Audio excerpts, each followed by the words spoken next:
correctly, I think I got my SAG card with Mora on ER. Yeah. She rescued me off of the sidewalk from a gunshot wound and operated on me for hours. And we had we hugged it out. It was like the best day of my life. And did you live? I'm still here. No. I don't think the character needed it. Oh no. You live. Well, congratulations on a wonderful film. I want to start at the beginning with I Sean. don't know that much about, well, I had a little experience watching professional wrestling growing up. My parents kind of didn't enjoy it. My brother and I watched it because we'd start wrestling. So, you know, I was aware of it. I didn't know about Kevin's story until I read the script and really got familiar with it. And it really opened my eyes, man. We immediately started over the rehearsal process hanging with a lot of professional wrestlers and working with them, and they let us know like the magnitude of the story that we were telling. It all had personal stories about how it affected them, it inspired them, and so yeah, I very quickly became a huge fan. Man, I can't believe I'm sitting here with you today. You're more of a tourist. Yeah. I mean, was it ever intimidating though to look at the scope of this role and realize you're going to play this character over several years and you would have to, change your physical form? Yeah, I think, any challenge like that is, as much as it makes you nervous, I think that's what's really exciting about, this art form and this craft. It's, of course, it's a big challenge, but I knew that with Sean Durkin at the helm, he had everything he cared about it so much that there was no way he would not approach the story with every bit of passion and care that he possesses. So. And did you get to spend time together prior to making the movie? No. We didn't know world premiere. We went to Texas. We met before. No, we got a plan. Wow. I mean, I understand why. I don't know if that was your call or, just dictated by the filming, but, so you must have gone off of, research footage, so many other things you had to draw on. It was more fear than intimidation. He's an iconic character, and I was thinking about it enough. I think as it was. If I would have met the real guy, I would have cared probably too much. Totally understand. Also, I think it can still take you. So. I want to ask the other American, sort of about your preparation for this movie, because where did you even begin with your research, not just physically, but mentally for these roles? Jerry, I don't know where this fell in the shooting of The Bear, but it looks like you had to physically transform. Maybe you were happy to know you could eat whatever you wanted on The Bear because you had this coming up. I don't know where it fell into place. I think I wrapped the first season of Bear and had a couple of months off and kind of summer off. And then I think I started talking to Sean about this maybe 2 months or so before we got started. And I'd known Sean for a really long time. Sean produced one of my first films ever, and I've always been such a big fan of his and trying to find my way back to him. And so he told me a bit of the story, sent me the script, and asked me to watch an episode of Dark Side of the Ring that focuses on the Bonnier, and that was my introduction to the men. After I watched that, I knew I wanted to be a part of the story. I found the story unbelievable. I was really taken with all the brothers and their relationships.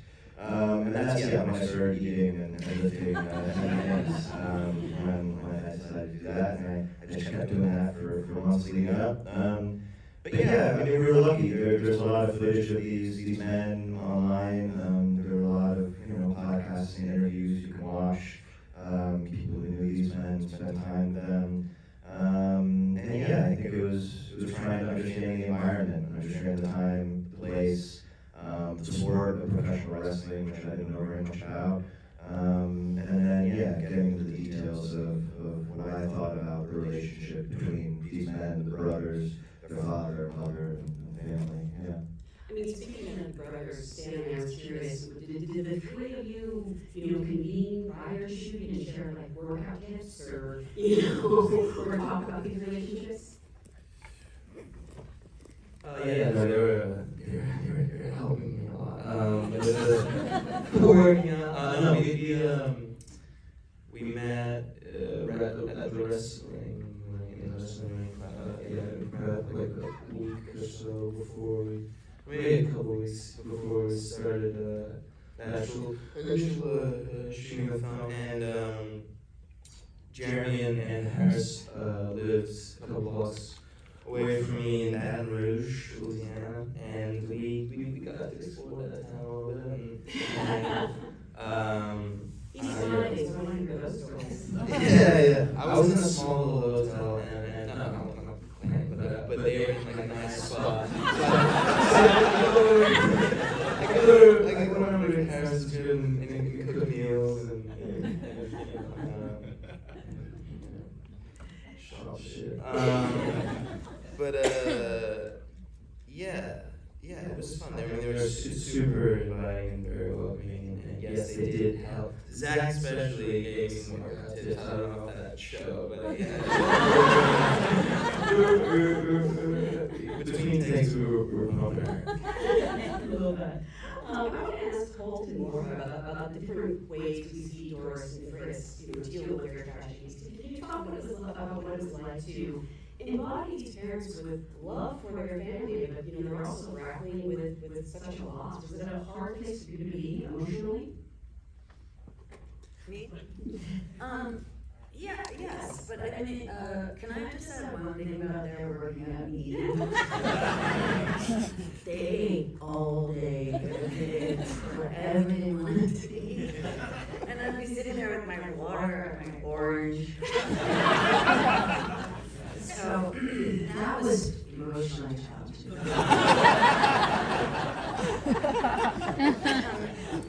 But I feel like in terms of, there was a lot less of Doris around for me to research, so I sort of had to invent a little bit more. And I think in terms of, she was a woman who had, such tragedy upon her at a young age, losing a young child, and I think the only way she could proceed was to move forward in a day-to-day way with the rest of her family. Like, no one really taught you how to deal with grief and being that religious at that time. So I think it was more about figuring out how to express a person who's in a lot of pain that has no idea how to express it. I mean, unspeakable pain repeatedly is really, I don't know if your kind of after you take your work home with you, but was it ever challenging? No, I feel like it was a lot on the page and a lot was discussed with Sean. So, and I think on one of these before, was it you that said we would say to Sean, how much emotion do you want to see in the scene? And he'd say, none. It was planned to have these people kind of be very, very still. Yeah. I mean, look, I never saw, and I don't now, I never saw Fritz Meyer as a villain. I mean, I'm sitting here with his son, and I just want to say to Kevin that it was a great honor for me to play your father. I mean that sincerely. I know that he has his critics and he has his admirers, but I'm firmly in the latter category. And in my own life, I had an absent father, and the fact that Fritz took so much pride in his son's success, and was such a family man, and and loved his wife. I feel like you would know better than me because I never got to meet your dad. He died long before we made this film, but I got the impression that he was a man who was in love with one woman his whole life, and that when Doris left him after so many years of marriage, that he was bereft.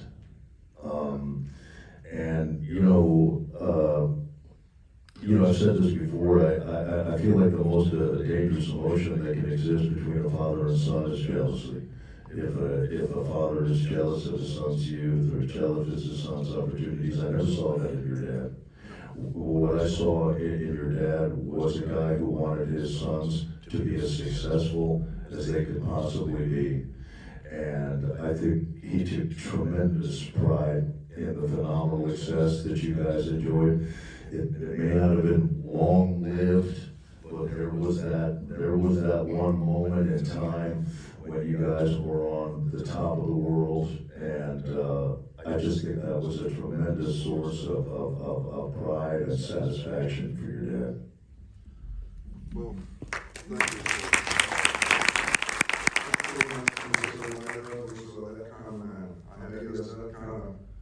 I had that kind of respect for him. It was never, didn't see him as really that overbearing. It was just hard work. And I appreciate that you put so much into that, and you really came through. It's just beautiful work. You too, Zac and Jeremy. It's just a beautiful movie, and it's entertainment. It's a movie, and so it's not going to be completely, on the beam, but I'm really glad about the ferocity, all the traits that my dad had, and a lot of people like it. I think you did a great job.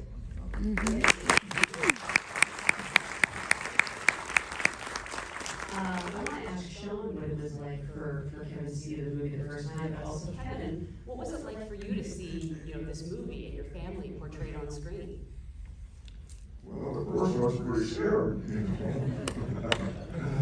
and but these guys' hearts are full of love, and I talked to Sean, and he had this just determination to put this movie out, and it was a labor of love, and so I had to trust him, and I did trust him, and I think they put a good piece of work together. I think it'll be good for my sons, and good for I have two sons who are wrestling right now. It'll be in Dallas, 3 days for a big show with AEW. And so that's the